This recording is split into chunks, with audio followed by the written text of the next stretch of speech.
8 अगस्त 2016 रात करीब 9 बजे 11064 सेलम चेन्नई एगमोर एक्सप्रेस हर रोज की तरह तमिलनाडु के सेलम रेलवे स्टेशन से चेन्नई एगमोर रेलवे स्टेशन के लिए रवाना होने को तैयार खड़ी थी। स्टेशन पर काफी चहल पहल थी और लोग जल्दी जल्दी अपनी अपनी बुक सीटों पर बैठ रहे थे।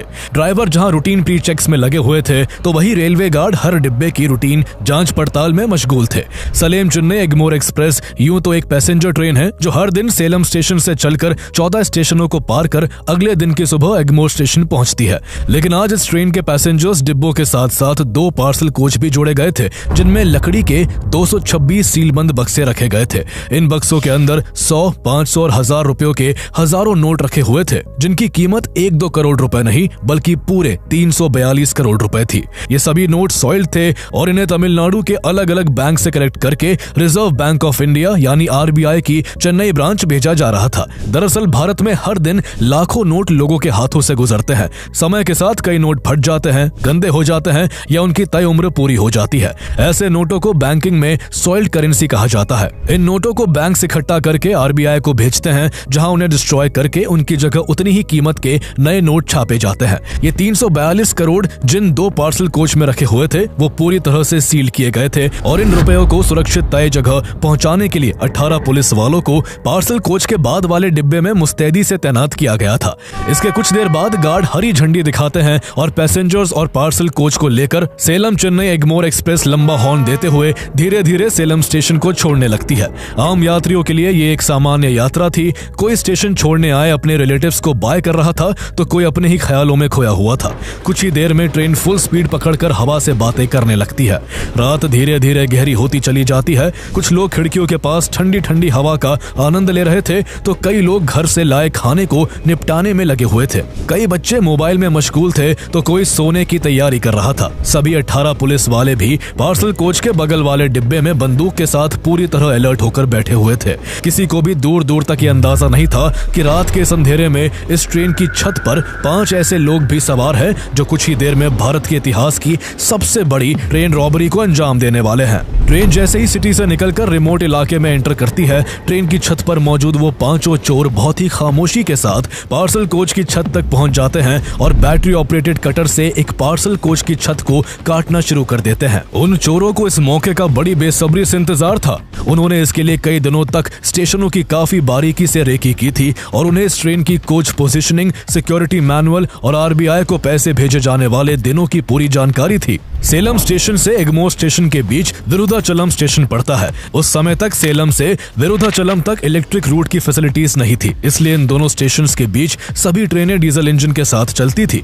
इसके बाद विरुधाचलम स्टेशन पहुंचने पर डीजल इंजन को इलेक्ट्रिक इंजन से रिप्लेस कर दिया जाता था। इलेक्ट्रिक रूट पर ऊपर हाई वोल्टेज वायर्स होते हैं जिनसे जरा सी चूक पर करंट लगने का बड़ा खतरा रहता है। ऐसे में उन 5 चोरों को यह बात अच्छे से पता थी कि उन्हें जो भी करना है वो विरुधाचलम स्टेशन से पहले ही करना है। इसलिए 5 चोर बड़ी शिद्दत से पार्सल कोच की छत को चीरने में लगे हुए थे।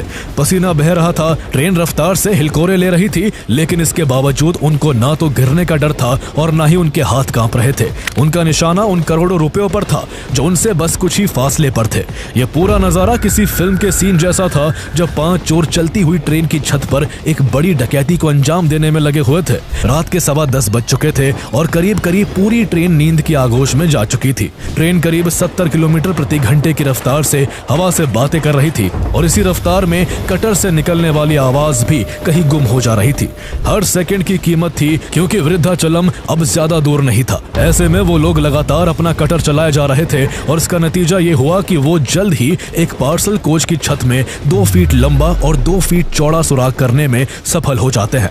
5 का चेहरा खुशी के मारे चमक उठता है और तभी उनमें से 2 लुटेरे बिना कोई आवाज किए रस्सियों के सहारे छत से पार्सल कोच के अंदर उतर जाते हैं जहां लकड़ी के बक्सों में करोड़ों रुपए रखे हुए थे। नीचे उतरने के तुरंत बाद दोनों लुटेरे पहले एक बक्से के ताले को तोड़ देते हैं और और उसमें रखे सारे नोटों को एक लुंगी में लपेटने लगते हैं। उस बक्से को पूरी तरह से खाली करने के बाद वो एक एक कर 3 और बक्सों के ताले तोड़ते हैं और उनसे भी नोटों को निकालकर लुंगियों में भर लेते हैं। इस तरह वो कुछ ही देर में इतने पैसे लूट लेते हैं कि उनकी 6 लुंगियां उन नोटों से खचाखच भर जाती है। उनकी हसरत यूं तो और भी पैसे लूटने की थी, लेकिन समय तेजी से निकल रहा था और कुछ ही मिनटों में वृद्धाचलम स्टेशन आने वाला था। ऐसे में दोनों चोर ऊपर बैठे अपने साथियों को पैसों से भरी हुई लुंगियां पकड़ा देते हैं और खुद भी रस्सियों के सहारे पार्सल कोच की छत पर चढ़ जाते हैं। इसके बाद पांचों लुटेरे बेसब्री से वायलूर ओवरब्रिज का इंतजार करने लगते हैं, जहां उनके कुछ साथी पहले से ही वैन लेकर खड़े थे।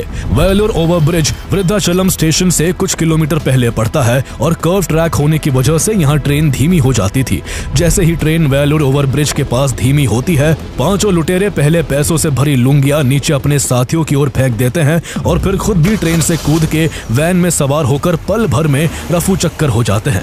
इतना सब हो जाने के बाद भी ट्रेन आगे बढ़ती रहती है और केवल एक कोच पीछे बैठे उन 18 पुलिस वालों को इस डकैती की कानों कान खबर तक नहीं लगती है। इसके बाद ट्रेन रात के 11 बजे वृद्धाचलम स्टेशन पहुंचती है, जहां डीजल इंजन को इलेक्ट्रिक इंजन से बदला जाता है और इन सब में करीब 1 घंटे का वक्त लग जाता है। लेकिन तब भी किसी को उस डकैती के बारे में कोई भनक नहीं लगती।